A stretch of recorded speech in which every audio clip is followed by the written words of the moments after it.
نومنتخب وزیر اعلیٰ پنجاب حمزہ شہباز نے عہدے کا حلف اٹھا لیا۔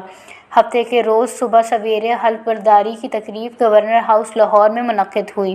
حمزہ شہباز سے گورنر پنجاب بلیغ الرحمان نے عہدے کا حلف لیا۔ حلف برداری کی تقریب میں اراکین اسمبلی، اتحادی جماعتوں کے رہنما اور اہم شخصیات نے شرکت کی۔ نومنتخب وزیر اعلیٰ پنجاب کے حلف برداری کے بعد نون لیگ اور پی پی کے کارکنان نے اپنی اپنی جماعتوں کے حق میں نعرے لگائے۔ گزشتہ روز حمزہ شہباز 3 ووٹوں کے فرق سے پنجاب کے وزیر اعلیٰ برقرار رہے۔ نومنتخب وزیر اعلیٰ پنجاب حمزہ شہباز نے وزارت اعلیٰ کا حلف اٹھانے کے بعد پہلا ٹوئیٹ بھی کر دیا۔ حمزہ شہباز نے اپنے بیان میں کہا کہ اللہ تعالیٰ کا شکر ہے جس نے ایک مرتبہ پھر ہمیں کامیاب کیا۔ انہوں نے کہا کہ مسلم لیگ نون، اتحادی جماعتوں کے اراکین سمیت آصف علی زرداری اور چودھری شجاعت حسین صاحب کا شکریہ ادا کرتی ہے، جنہوں نے ملک میں جمہوریت کی مضبوطی کے لیے اپنا کلیدی کردار ادا کیا ہے۔ حمزہ شہباز کا کہنا ہے کہ انشاءاللہ ہم مخلوق خدا کی خدمت کا مشن جاری رکھیں گے۔ وش نیوز، لاہور۔